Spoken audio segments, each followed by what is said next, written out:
Assalamualaikum warahmatullahi wabarakatuh. Sebelum kita lanjut tonton videonya, saya tegaskan sekali lagi bahwasanya saya tidak membuka praktek dimanapun dan tidak menerima tarif berapapun. Terima kasih. Dari Big Tulus official. Jangan lupa like and subscribe.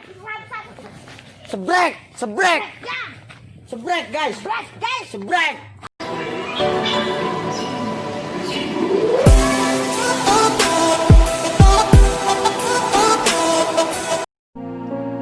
Assalamualaikum warahmatullahi wabarakatuh. Salam sejahtera untuk kita semua. Alhamdulillahirabbil alamin. Ketemu lagi di edisi siar kali ini. Jumat. Ini hari Jumat ya.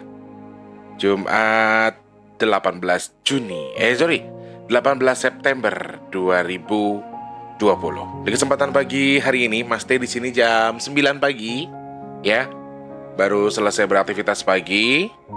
Cuman gerah, ya. Jadi maaf, Mas Teh kalau pakai baju seksi gini berarti lagi posisinya gerah. Habis ketemu sama cintanya Mas Teh barusan. Aduh, ketemu sama cintanya Mas Teh yaitu si Duha. Kalau udah Duha itu kalau lagi semangat ya, nggak peduli ngantuk, nggak peduli apa, rasanya udah cinta aja. Kalau nggak ketemu tuh kangen gitu. Karena aku ngerasa apa ya, manfaatnya tuh banyak banget. Di pagi hari itu ketika kita sudah duha itu rasanya kayak gimana ya? Kayak ada sebuah rasa syukur yang sudah saya ungkapkan gitu loh. Dan saya merasa setelah saya sering melakukan sholat duha, ini bukan karena amalan duha atau apa ya, tetapi saya merasa karena beberapa kali saya melakukan, sebelumnya kan saya tidak pernah sholat duha, jarang banget dulu. Dan itu baru beberapa bulan setelah saya, justru bukan karena saya habis dari Ustadz Danu, tapi beberapa bulan setelah saya membuat vlog ini. Gitu loh sebenarnya sholat duha itu. Dan saya merasa karena saya kecintaan saya itu terhadap duha itu luar biasa, kayak orang pacaran. Dan saya ngerasanya begini, setelah duha itu kok enak gitu loh, lega gitu loh. Dan alhamdulillahnya lagi Allah memberikan tukar kecintaan saya terhadap duha itu dengan rezeki yang kadang-kadang tuh jujur saya sendiri nggak nyangka-nyangka, dari sana ada, dari sana ada. Dan ya hal-hal yang nggak diduga lah intinya, tiba-tiba bisa tercapai. Dulu handphone saya hilang coy.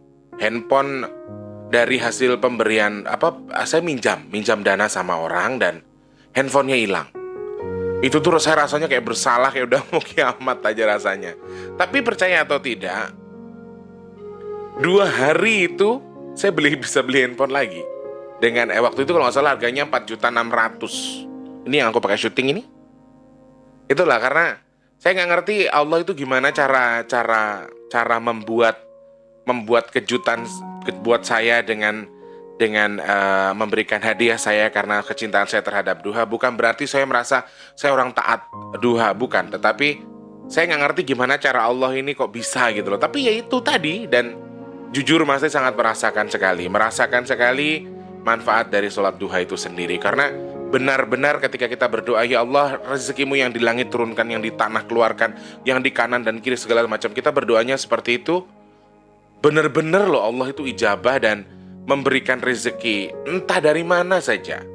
Ada aja jalan rezekinya. Saya juga heran, rekening saya dari kemarin sudah 0 rupiah Kemarin 0 rupiah, tapi ada yang 50, ada yang 100, ada yang 50. Sekarang sudah di berapa gitu, ada 200 berapa gitu. Kan saya sendiri nggak ngerti, kadang-kadang saya cek mutasinya, atas nama ini, atas nama ini gitu.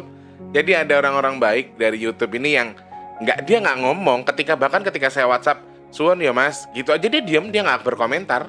Dia diam-diam aja, karena mungkin menurut dia begini ya saya ada sedikit rezeki, seniat itu karena Allah, bukan untuk apa-apa, wes antara dia dan Allah, tahu dia transfer kayak gitu aja. Dan Mas Teh sangat bersyukur sekali, bahagia sekali, terima kasih banyak. Mas Teh informasikan lagi ya. Jadi pokoknya kalau ada transfer ke rekening BRI yang atas nama Tulus Rianto, entah 50, kemarin ada 50, 30, 20, pokoknya ada yang 50, 100, 50, 100, 50, 100, termasuk pagi tadi juga ada. Pagi tadi juga ada transfer 500 ribu. Itu nanti tak jelasin ya. Dan alhamdulillah untuk pagi hari ini rekening donasi sudah berjumlah di 3.645.500. Ya, kelihatan nggak sih, Bu? Sudah di 3.645.500 dan insya Allah kita masih membutuhkan dana sekitar ya kurang lebih 2 juta lagi lah untuk mencapai di 500 nasi box itu. Dan Mas T nggak bisa bilang apa-apa karena banyak sekali subscriber yang transfer tanpa sepengetahuan Mas T dari siapa, terus dengan apa tujuannya Mas T nggak tahu. Tetapi sekali lagi ini niat mereka. Mas T cuma bisa berdoa mudah-mudahan jenengan-jenengan yang sudah transfer secara diam-diam ini semoga niatnya terijabah ya. Ada yang 50, ada yang 100. Kalau buat Mas T kalau nggak ada konfirmasi apa-apa ya berarti Mas T masukin ke situ karena BRI memang jarang Mas T pakai. Emang Mas T buka buat donasi saja. Dan nanti itu terpotong 50.000 ya guys ya untuk yang tertinggal di rekening. Jadi BRI memang harus sisa 50.000.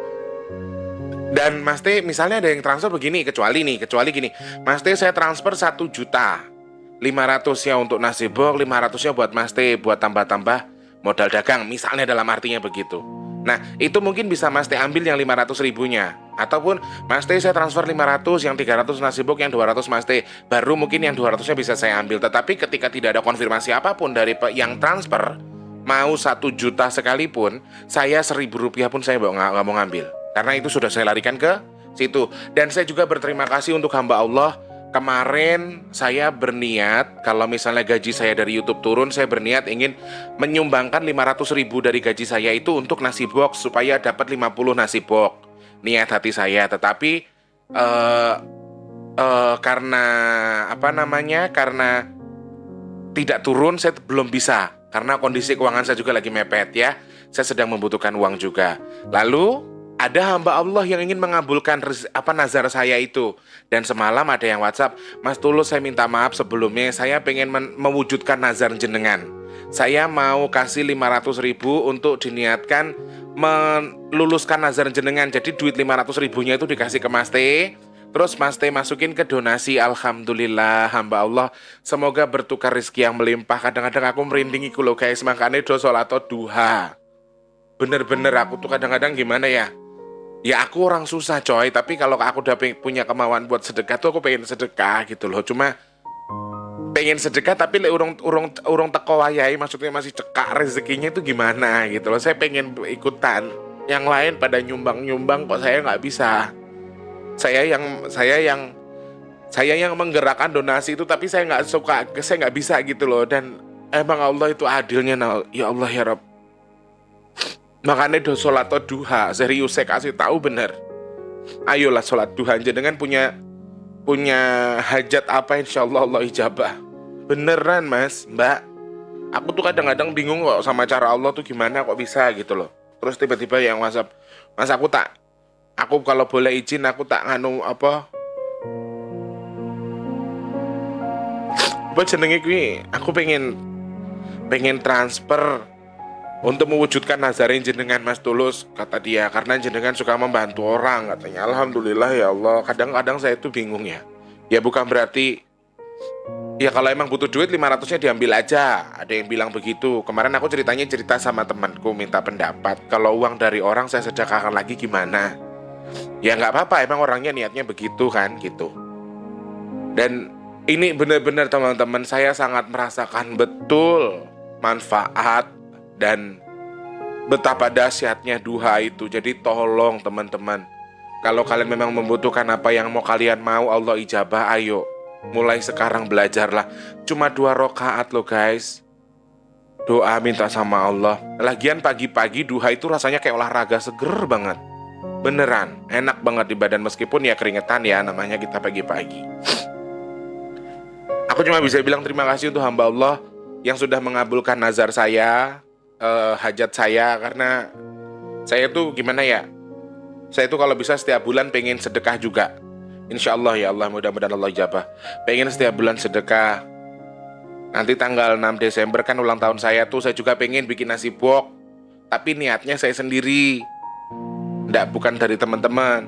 Entah 100 apa 50 tak bagi-bagi orang sini aja, bikin selamatan lah sendiri.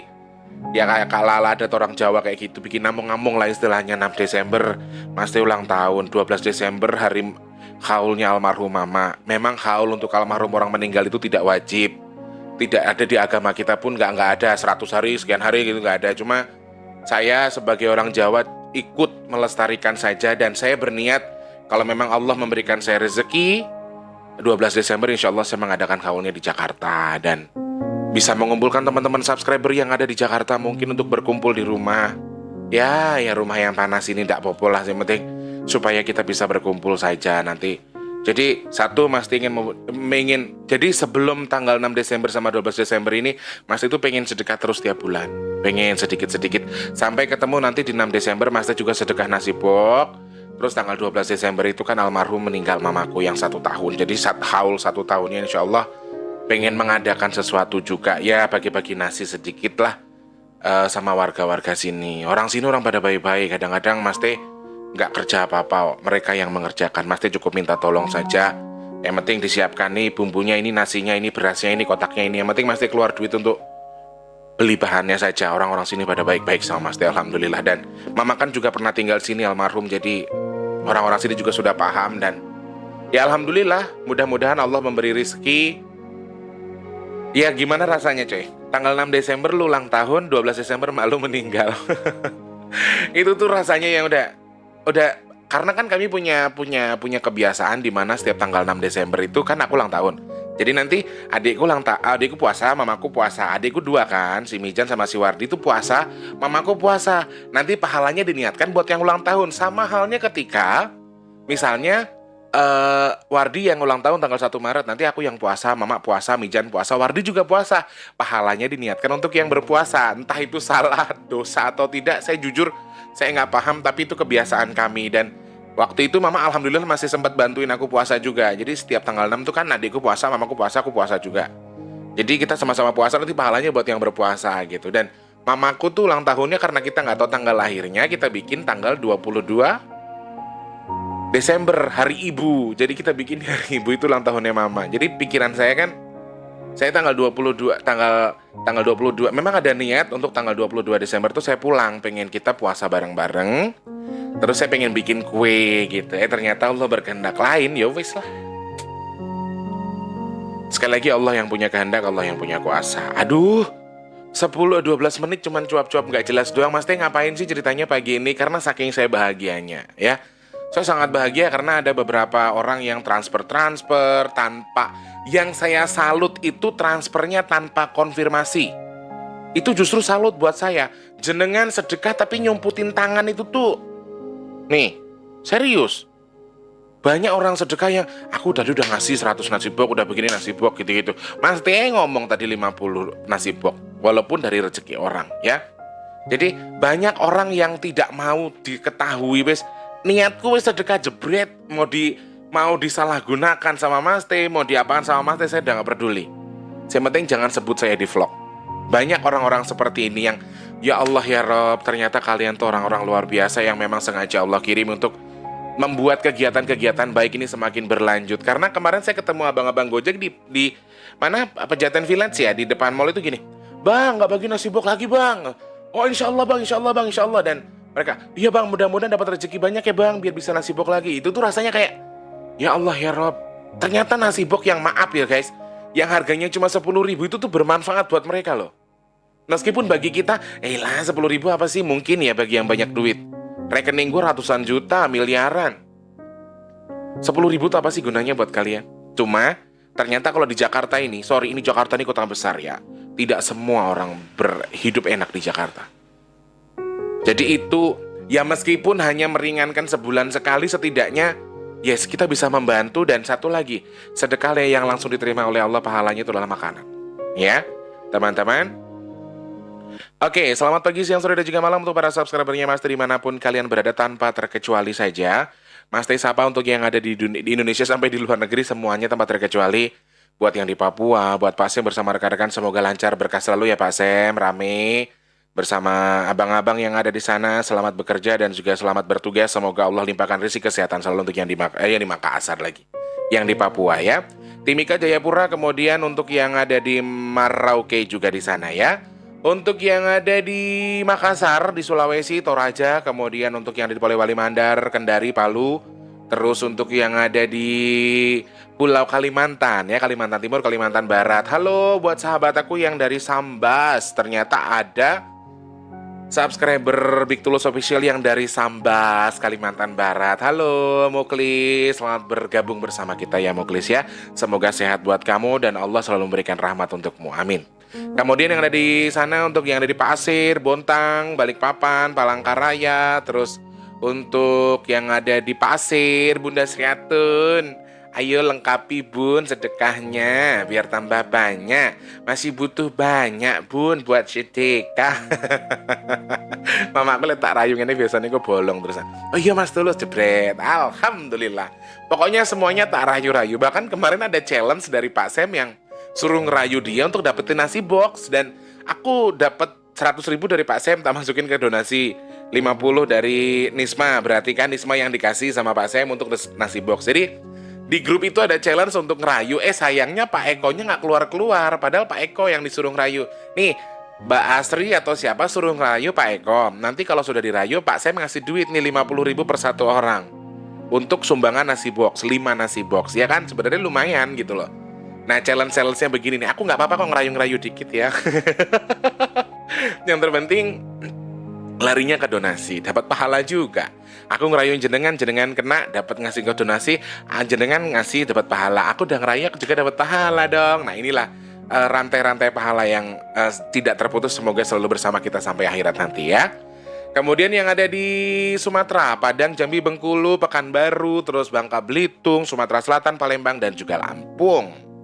Untuk yang ada di Jakarta, Depok, Tangerang, Bekasi, Bogor, kemudian Cikarang, Cikampek, Karawang, Bekasi udah ya. Kemudian Bandung, Cirebon, Cianjur, di sana ada Kang Jawareng yang punya bala-bala. Terus untuk yang punya Cirebon, Tegal, Banyumas, dan juga Cilacap ya.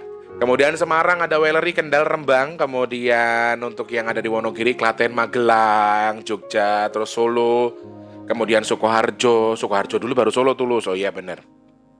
Nggak tahu deh. Terus Wonogiri juga.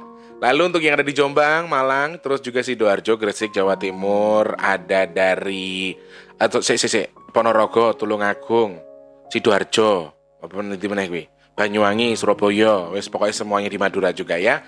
Malaysia apa kabar? Sehat selalu buat Pak Muhammad Yahya di sana untuk yang punya Singapura. Bapak Abdullah juga yang punya Malaysia. Selamat bergabung ya Pak, semoga selalu sehat. Pak Abdullah nggak pengen sedekah buat nasi box Pak Abdullah. Abang Nikeri apa Nikeori ya? Gimana abang sedekahnya jadi atau tidak? Belum masuk sampai sekarang, asik. Gue kayak SPG ya coy. Yang SPB yang nawar-nawarin, silakan Bapak boleh sedekahnya. Kemudian untuk yang ada di Taiwan, Taipei, Hong Kong, Mbak Tuyati di sana. Kemudian Mbak Yani, Mbak Ngatin, sembah nuwun, terima kasih Allah yang balas ya. Sudah bersedekah untuk nasi box juga, alhamdulillah. Kemudian Mbak Asri nggak pengen sedekah nasi box Mbak Asri. Kemudian untuk yang ada di sana buat Mas Alis itu orang juga di Sydney, di Jerman, Swiss, kemudian Qatar, Arab Saudi, dan juga untuk yang di Brunei Darussalam buat kakakku Kak Ajijah. Akak tak nak ke bagi-bagi bantu nasi box. Masih kurang 2 juta lagi. 2.100.000 lagi. Kita genap 500 nasi box ya. Siapa tahu akak nak transpel. Kalau akak transpel, adik pun tak apa lah joget-joget. Adik tak apa melakukan challenge yang akak buat, asal akak bantu nasi box. Nih teman-teman, kalian punya challenge apa yang pengen Mas Teh lakukan itu apa? Terus jenengan transfer buat nasi box, Mas Teh rela. Lillahi ta'ala, silakan yang punya challenge. Oke. Kita mau bahas apa Mas Teh hari ini? Jadi banyak sekali pertanyaan seputar hal ini ya. Suruh pakai masker. Tuh, jadi sorry guys, kenapa Mas Teh itu sebenarnya sekarang lagi pusing-pusing lagi. Pusingnya kenapa?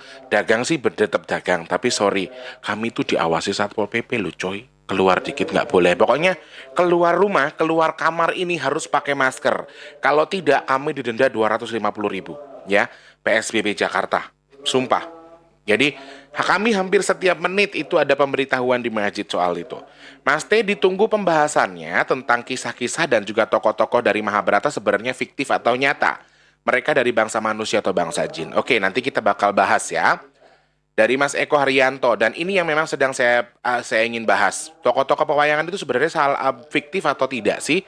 Lalu untuk Mbak Ngainun aja juga kemarin sempat bertanya soal itu, tokoh-tokoh pewayangan itu sebenarnya fiktif atau tidak, dan kalau ada, karena nanti saya akan jelaskan sebenarnya adakah jin yang menyerupai mereka dan mereka itu ada atau tidak, kemudian mereka itu sebenarnya jin atau manusia. Kita akan bahas itu ya, nanti kita akan bahas soal tokoh-tokoh pewayangan itu. Sebelumnya Mas T akan coba sapa-sapa dulu untuk yang dari YouTube Studio nih, banyak. Ada siapa nih? Ada Mai Tung Tung gitu ya, katanya marahi ayam kalau dengerin Mas T nyanyi. Betul, terima kasih. Mbak Ngainun Naja Kediri hadir. Oh, ini yang bertanya soal wayang juga ya, nanti dijawab ya Mbakku. Mantep Mas T, aku lek ndeleng tak ulang-ulang sengaja menakeh reklamane no skip. Semangat abot apa nih? Semangat abot pancen urip iki, tapi insyaallah Mas T tetap lancar dan ngalir-ngalir terus. Amin amin ya Allah. Amin amin ya Allah. Teh Yuliantin tabarakallah. Masya Allah tabarakallah, amin ya Allah. Terima kasih Teh. Mbak Ika juga di sana. Kemudian Mbak Caturningsi terima kasih. Mbak Winda Malang hadir. Kalau pelet udah mendarah daging dan bertahun-tahun bisa disembuhkan atau tidak? Bisa. Tidak ada yang tidak ada yang mustahil di tangan Allah. Jadi selama jenengan minta tolongnya sama Allah, insya Allah bisa. Tuh, Nisma pernah ditelet orang selama 6 tahun dan alhamdulillah bisa sembuh kok. Mbak Winda, jadi semua itu kembali ke diri kita ya. Mbak Yanti, kemudian Mas Ihsan Hakim di sana. Nama Lauren, kalau suami mudah suka sama cewek yang nakal, memang punya pelet atau pengasihan, apa yang harus dilakukan istri selain berdoa Mas? Soalnya istri nggak punya pengasihan, terlihat amat jelek di depan suami, gimana caranya? No, Mama Lauren, Anda salah. Pemikiran Anda yang sangat salah. Jadi bukan berarti ketika dia dapat pelet dari orang terus ngeliat istrinya itu jelek. Kecuali jenengan diguna-guna. Suaminya diguna-guna untuk mengguna-guna suaminya untuk mengatakan ke jenengan ketika melihat jenengan itu jelek. Itu guna-guna namanya, bukan pelet. Pelet tidak berpengaruh dalam hal ini. Jadi Mama Lauren, jangan pernah menganggap kalau memang dirinya di depan suami kurang dandan, ya sekarang mulai belajar dandan. Karena sorry, ada ustadz yang mengatakan begini malah, lu kalau depan bini lo jadi jablay sejablay-jablainya. Maksudnya kita itu kalau buat suami memang harus full segala sesuatunya punya suami. Jadi ya kita harus menjaga diri kita depan suami. Ya, kalau kita tidak mau terlihat amat jelek gara-gara yang lain kena pelet, kita nggak punya pengasihan, itu salah. Sebenarnya jenengan tetap memiliki jalinan ikatan yang tidak ditembus oleh apapun, yaitu cinta, kasih sayang. Dan jenengan sudah jalanin sama suami, sudah sangat lama. Ada yang bisa diputuskan oleh jin, apa yang tidak bisa diputuskan? Silaturahmi anak dan orang tua. Yang tidak bisa diputuskan oleh bangsa jin adalah cinta dan kasih sayang yang tulus dari pasangan. Kalau jenengan tulus sama suami, insya Allah jenengan nggak punya pikiran kalau jenengan itu jelek, jenengan itu gimana. Kalau jenengan sudah merasa tidak baik, ya jenengan perbaiki sudah jadi baik. Seperti itu. Dan selalu berdoa sama Allah ya. Kemudian Mas Muhammad Yusri hadir menyimak, terima kasih. Mbak Sabto, Mbak Tuyati juga di sana ya. Kalau kata Pak Ustadz Danu pernah ngomong kalau perkawinan ada ikut campur tangan jin itu nggak sah di hadapan Allah. Biar jadi urusan mereka ya Mbak ya. Bukan jadi urusan kita pun, kersane Gusti Allah yang berkehendak. Kemudian Mbak Nisma di sana, Mama, mbok angkat, mbok tibake tak cucuk jarum kempes. Emang aku balon. Mbak Endang, Bu Endang, terus Kusnul Khotimah. Kemudian Mas Jawareng, deg-degan gue nontonnya, kenapa sih? Emang lu punya pelet ya Kang Jawareng? Mbak Lady Sweet, hayo, sudah dapat jodoh apa belum? Belum. Oh, belum. Oke. Dulu Maisin, dulu saya pernah disantet dan dipelet, sekarang jadi blank dan mudah sakit-sakitan. Apakah pengaruhnya masih ada ya Mas T? Tergantung Mbak. Kadang-kadang kita disantet diguna-guna orang nih. Barangnya sudah dikeluarkan tapi kodamnya masih di situ. Ada yang seperti itu ya. Assalamualaikum Dek Tulus, seakan sama ya Dek. Kalau di sini macam nasi kangkang, kalau pelet santet guna-guna nggak sama ya Dek ya. Oh mungkin sama saja Kak. Cuman kan aku tak paham lah. Nama-namanya beda saja. Kemudian Mbak Eni Nur Adida hadir menyimak. Terima kasih Mbak Ika. Giovanno Ataraska di sana juga ya. Kemudian Mas Rido Ilahi juga sudah bergabung. Terima kasih banyak. Mbak Asri di sana dan Mbak Rika Kardi. Terima kasih. Bagaimana membedakan diuji dan diazab oleh Allah Subhanahu wa taala? Terima kasih. Lihat masa lalu jenengan. Jenengan pernah melakukan salah atau tidak? jenengan punya salah atau tidak. Kalau jenengan di masa lalu punya salah yang besar, ketika Tuhan jenengan diuji, berarti jenengan diazab.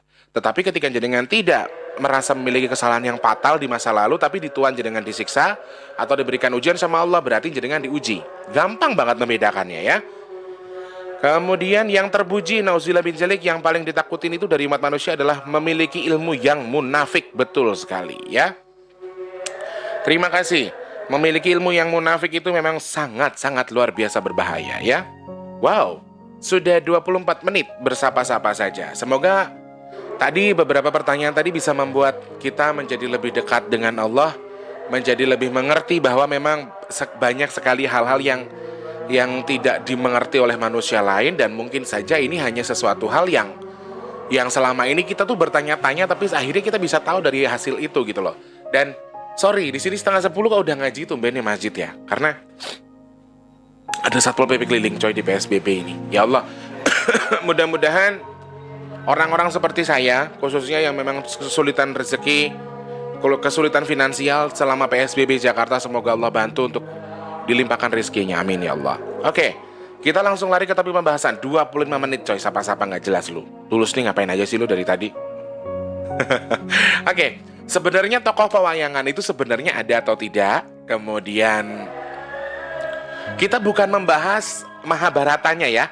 Kita tidak membahas Mahabharatanya karena wayang ini sebenarnya adalah budaya ataupun kesenian orang Hindu ya. Kesenian Hindu di mana tokoh-tokohnya bisa jadi dianggap ada di negara lain atau di agama lain. Tetapi pada masanya waktu itu digunakan oleh Sunan Kalijaga. Sunan Kalijaga menjadi dalang untuk apa? Diganti menjadi, karena sebenarnya begini. Karena sebenarnya untuk wayang kulit ini sendiri memang berefek baik, tidak terlalu maksudnya gini. Walaupun toh dia dari kebudayaan Hindu, tetapi ajarannya adalah bagus. Ajarannya bagus begini. Di situ ada budi pekerti, ada wejangan, ada petuah, ada apa itu namanya? Ada gambaran cara kita menghadapi hidup nih bagaimana. Jadi di situ tuh banyak sekali tokoh-tokoh pewayangan yang memang banyak sekali dan bisa kita implementasikan ke kehidupan kita. Contohnya saja orang yang suka mengadu domba. Kalau tidak salah ya, ini kalau saya salah mohon dikoreksi. Namanya itu Patih Sengkuni. Iki kerjananya cuman menghasut ke sana sini ya.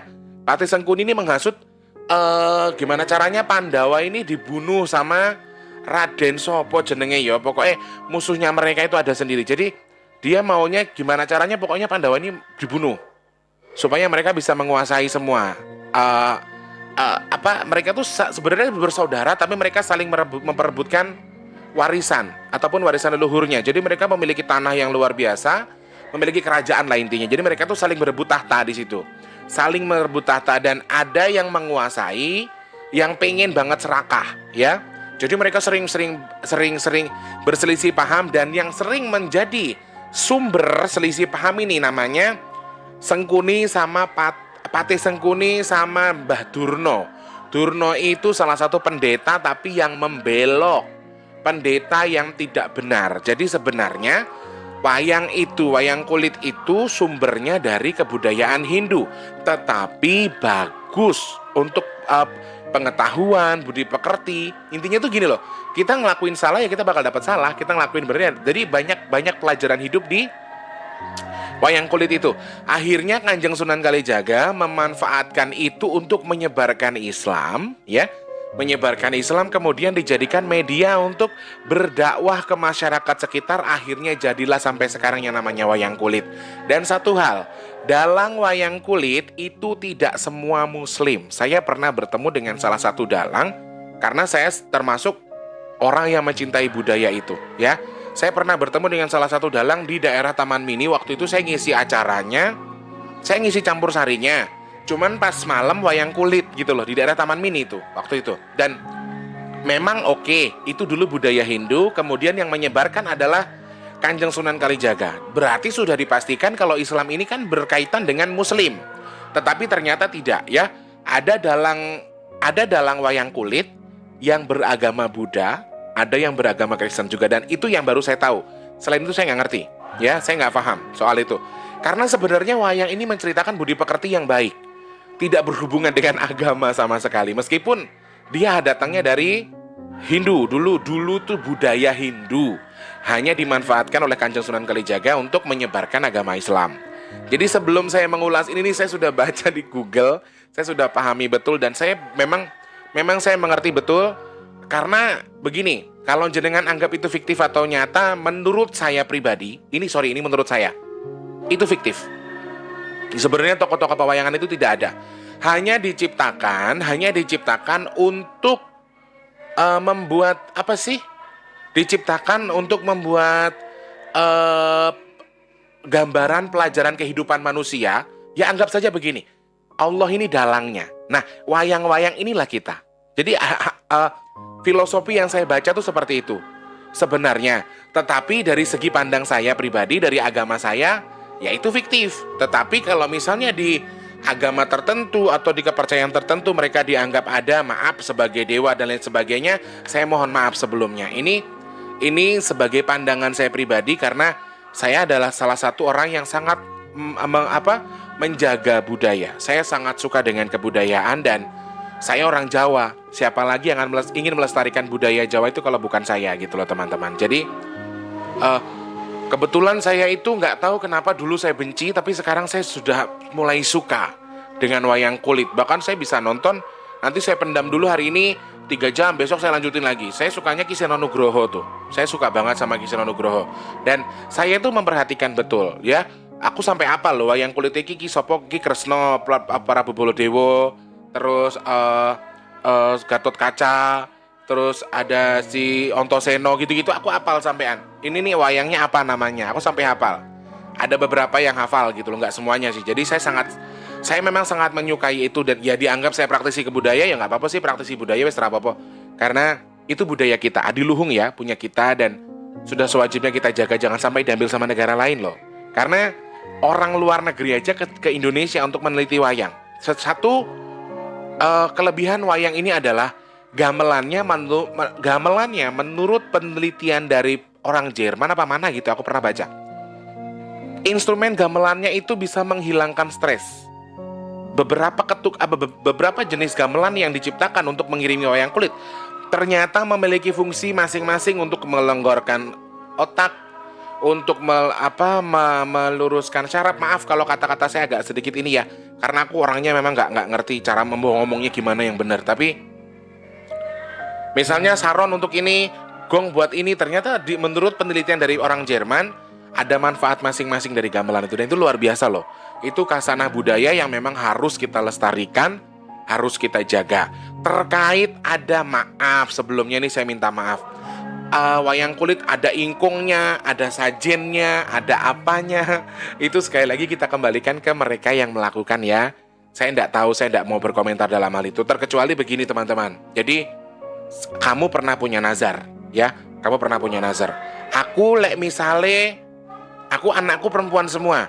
Kalau misalnya anakku laki, nih aku nanti kalau anakku lahir dan bener laki-laki, aku mau ngundang Ki Seno Nugroho buat wayangan. Nah jadi kalau dalam istilah orang Jawa itu harus ada yang diluari, harus ada yang diputus nazarnya karena kamu sudah terlanjur nazar.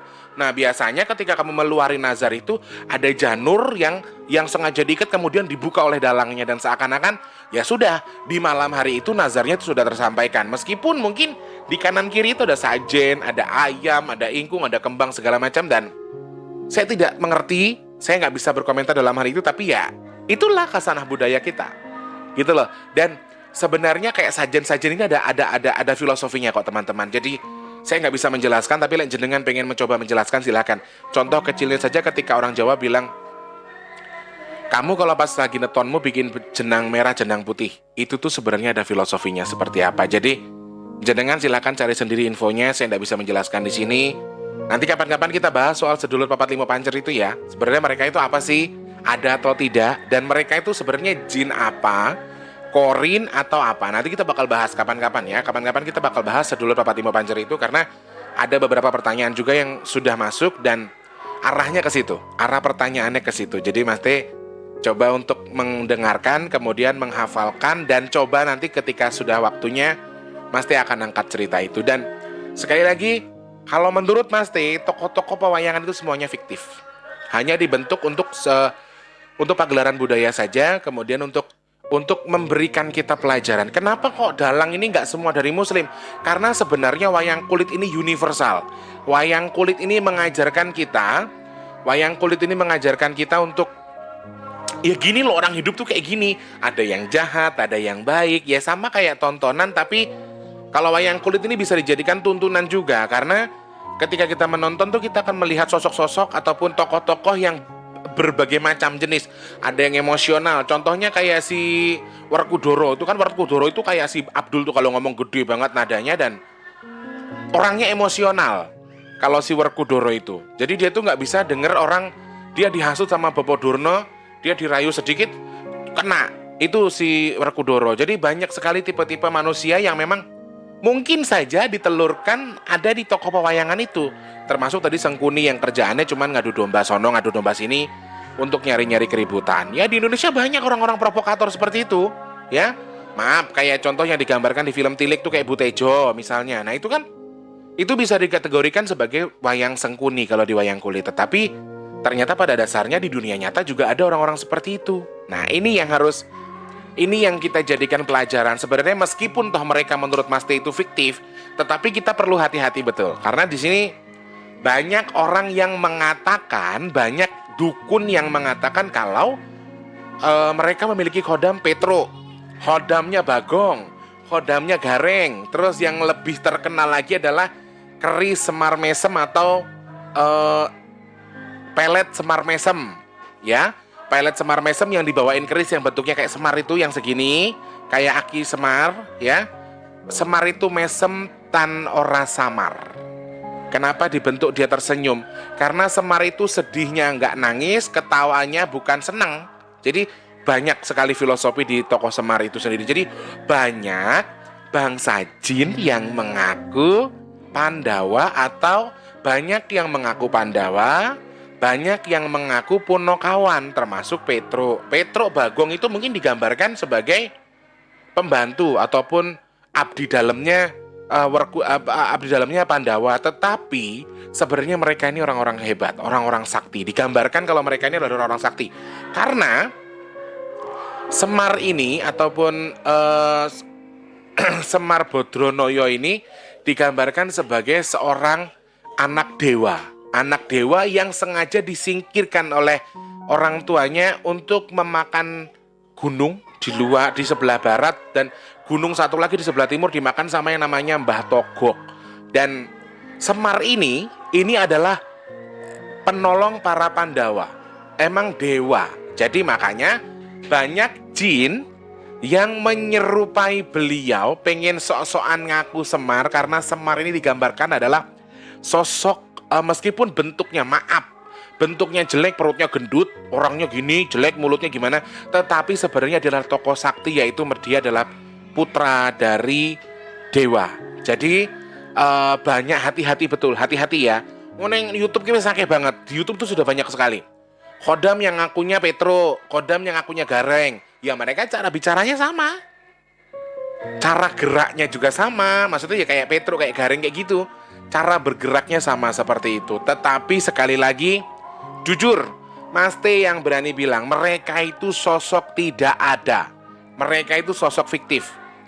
Terkecuali Eyang Semar. Tetapi Eyang Semar, saya pernah melihat sosok Eyang Semar yang besar sekali, yang memang nyata Eyang Semar. Saya jujur sampai saat ini saya tidak pernah melihat sosok Eyang Semar yang dikatakan sebagai pemangku Pulau Jawa itu, yang ada cerita-ceritanya itu ya. Saya tidak Sabdo Palon segala macam itu saya tidak ngerti. Saya tidak membahas soal itu, tetapi sekali lagi kita harus tahu betul bahwa sosok-sosok seperti Petro, Gareng itu fiktif. Kalau toh ada, yang saya tahu Aki Semar, tetapi wujud aslinya bukan Aki Semar. Hanya dia menggambarkan dirinya sebagai seperti itu. Wujud aslinya bukan Aki Semar ya. Yang saya maksud ini paham ya. Jangan ditanya, jangan dilihat, jangan dipaksa untuk dilihat, oke? Nanti pusing sendiri. Nah, saya banyak melihat di YouTube itu ada orang yang disengaja dimasukin seleb, katanya ngakunya Petro. Seleb, ngakunya Ki Bagong, ngakunya Gareng. Jalannya, cara bicaranya sama persis dengan tokoh pewayangan itu sendiri. Pincangnya, terus mengot-mengotnya, minta rokok, minta segala macam. Tolong jangan mau tertipu. Mereka itu hanya jin yang menyerupai. Sosok-sosok itu sebenarnya fiktif, tidak ada. Ya, sosok-sosok mereka itu fiktif, tidak ada. Jadi ketika jenengan merasa, oh ya hebat banget tuh orang bisa manggil tokoh pewayangan. Sekarang mereka tuh mengaku Petro. Tolong untuk yang merasa memiliki kemampuan khusus, tolong buka bajunya Petro itu apa dalamnya. Jenengan akan tahu aslinya dia seperti apa. Jadi di sini janganlah sudah ada penyesatan-penyesatan. Keris Semar Mesem, pelet Semar Mesem itu udah tolonglah diberhentikan. Dia tokoh yang luar biasa. Dia tokoh yang menggambarkan kebaikan. Dia tokoh yang menggambarkan sesuatu yang positif. Jadi tolong jangan dimanfaatkan tuh yang aneh-aneh. Digambar sebagai keris dari Kuningan, kemudian dikasih minyak, diisi jin. Jinnya akhirnya setelah ditarik ngakunya yo koyo Semar. Begegek satu lito mel. Itu dia menggambarkan dirinya sebagai seorang Semar. Padahal Eyang Semar Bodronoyo ini ya Allah, kalau dia digambarkan dan dia itu benar-benar ada, orangnya luar biasa. Orang yang mengetahui agama luar biasa, mempunyai kedikdayaan luar biasa, orang yang mempunyai kemampuan di luar rata-rata dan di atas orang-orang lain. Makanya ini, saya tuh kadang-kadang enak sama orang-orang yang mengaku, saya panggilkan Semar, saya panggilkan Petro, saya panggilkan Bagong. Rene ngomong sama aku, Bagong dari mana? Petro dari mana? Kadang-kadang saya tuh pusing lihat orang-orang di YouTube ini. Saking pengen terkenal kok kamu tuh menghalalkan segala cara.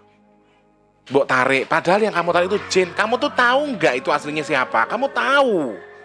Cuman kamu nggak mau ngomong, biar viral aja, biar jadi terkenal kan kamu di YouTube. Mbok yo jangan kayak gitu. Harusnya kamu kasih pemberitahuan, kasih info ke teman-teman kamu, ke orang-orang lain. Hei, yang kamu bawa mati itu cuman ilmu yang bermanfaatmu itu loh. Kamu ngomong ngasih tahu penjelasan, oh ternyata bener jin ini jin-jin yang mengaku sebagai Petro loh teman-teman, bukan Petro beneran. Kamu dapat pahala dari Allah dan berlanjut sampai kamu meninggal. Karena apa? Karena kamu membagikan ilmu yang benar dan bermanfaat, tidak menyalahkan orang lain, tidak menyesatkan orang lain. Jadi sekali lagi, ojo percaya, jangan pernah percaya ketika kamu dikasih keris Semar Mesem, ya, terus ditarik kodamnya jebret dimasukin ke orang, dia ngakunya Semar. Jangan pernah percaya. Aki Semar itu duwong sembarangan, coy. Semar Bodronoyo itu bukan tokoh wayang sembarangan. Dia orang sakti mandraguna. Hati-hati. Emblegegek satu litoma mel. Jadi dia itu memiliki mata yang tajam untuk melihat sesuatu dan selalu digambarkan apa? Selalu digambarkannya apa? Aki Semar, Ki Semar yang bisa menaklukkan Dewi Durga. Dewi Durga ini adalah Dewi kemudorotan, Dewi Ratune Iblis, Dewi yang Dewi yang emang anak mamake setan, mamanya demit. Istilahnya digambarkan mungkin bisa kita larikan kalau dia ini Dewi Durga ini adalah gambar keburukan. Dewi Durga ini adalah dewi keburukan ya. Maknya jin, maknya setan, perewangan semuanya yang ada di Indonesia ini, yang ada di dunia itu dulu yang mengendalikan adalah si Durga. Dan percaya atau tidak, yang bisa mengalahkan Durga ini hanya Aki Semar saja. Kalau dalam tokoh pewayangan ya, kalau dalam pewayangan tuh selalu yang bisa akhirnya apa? Kenapa digambarkan pas bulan Suro itu gini, di bulan Suro itu ada mengadakan wayang, nanti Dewi Durga yang datang. Terus nanti Aki Semar bilang gini, kamu kalau berani ganggu masyarakat jalan Gang Saaman ini, Durga, kamu berhadapan sama saya. Aku merinding loh coy, sumpah. Karena ini sangat apa ya?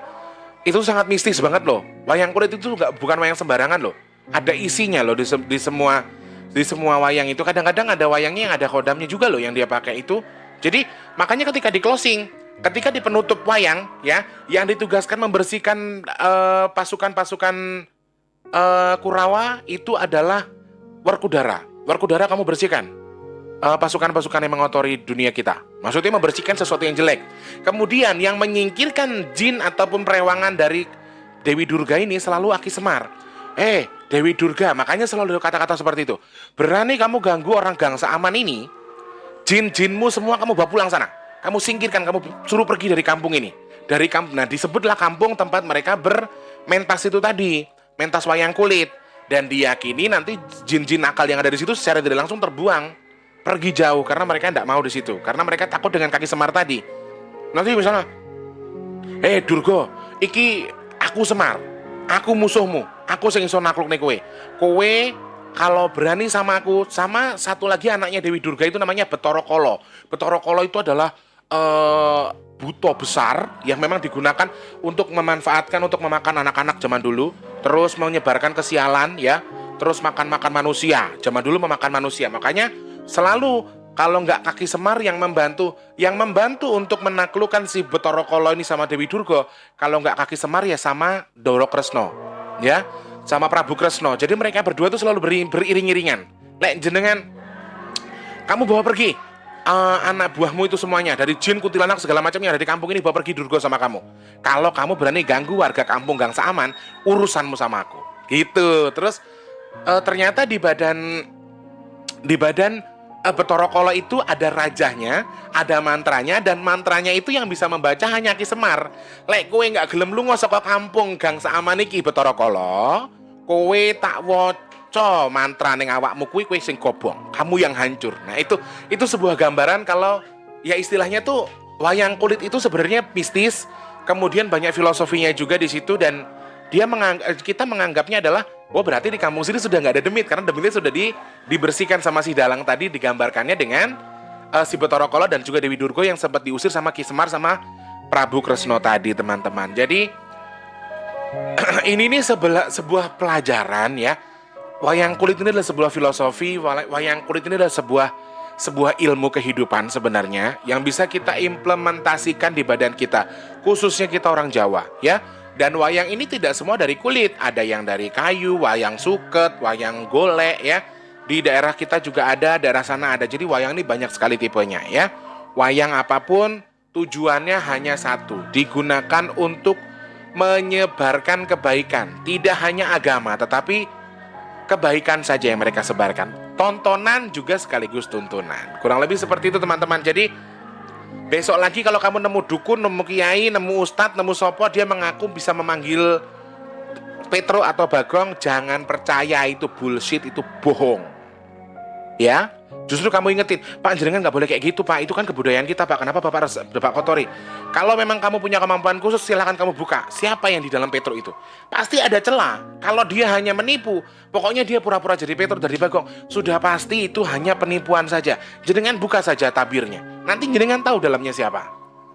Itu loh, intinya tuh jin. Jin tuh banyak, coy. 1000 jenis jin, berjuta-juta jenis jin. Jadi kita harus paham betul dalam hal ini ya.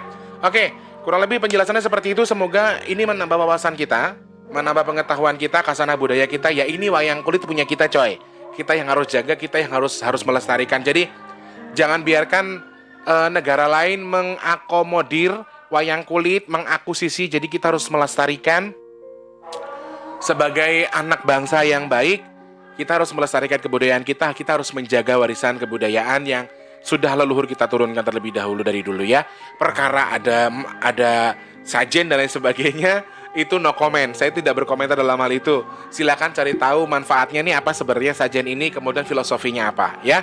Dipersembahkan buat jin atau buat siapa? Monggo silakan jenengan cari info sendiri. Saya tidak mau berkomentar dalam hal itu ya. Masih mau ucapkan terima kasih banyak, sudah 48 menit masih cuap-cuap. Terima kasih banyak sekali lagi teman-teman untuk yang mau ikut berdonasi. Ayo, the linknya di deskripsi, ada nomor rekeningnya ya. Kalau sudah transfer, kabarin Mas Teh. Tadi saya transfer segini buat tambah nasi bok. Alhamdulillah. Terima kasih banyak sekali lagi teman-teman yang sudah berbagi rezeki buat Mas Teh, buat nasi bok. Wes pokoknya semoga Allah tukar rizkinya lebih melimpah lagi ya. Iya, Mas Teh belum berdoa hari ini ya. Untuk yang nonton video ini, semoga untuk yang sedang dalam susah rezeki, semoga Allah limpahkan rizkinya. Untuk yang sedang menonton video ini, semoga untuk yang sedang susah jodohnya, semoga segera bertemu dengan jodohnya. Untuk yang nonton video ini, semoga untuk yang sedang belum bekerja, semoga segera bekerja. Untuk yang nonton video ini, ya Allah, semoga untuk yang sudah bekerja, sudah mapan, semoga selalu Engkau limpahkan rizki, melimpah, kesehatan selalu, dan diberikan kemudahan untuk segala urusan baiknya. Amin, ya Allah. Amin. Mas Teh mohon pamit dulu ya, karena sudah ngaji di masjid. Nggak tahu sih jam 10, tapi sudah rame soalnya di sini ya. Karena hari Jumat, jadi Mas Teh juga waktunya sudah mepet. Mas Teh mau ucapkan terima kasih banyak, semoga Allah bersama kita selalu dan kita dijadikan orang-orang beruntung yang selalu bisa bersyukur atas apa yang Allah berikan ke kita ya. Amin. Mas Tim Mami, selamat pagi, siang, sore, dan juga malam. Selamat beraktivitas. Sampai jumpa. Jangan lupa like, subscribe, dan juga komen. Assalamualaikum warahmatullahi wabarakatuh. Salam sejahtera untuk kita semua. Sampai jumpa orang baik.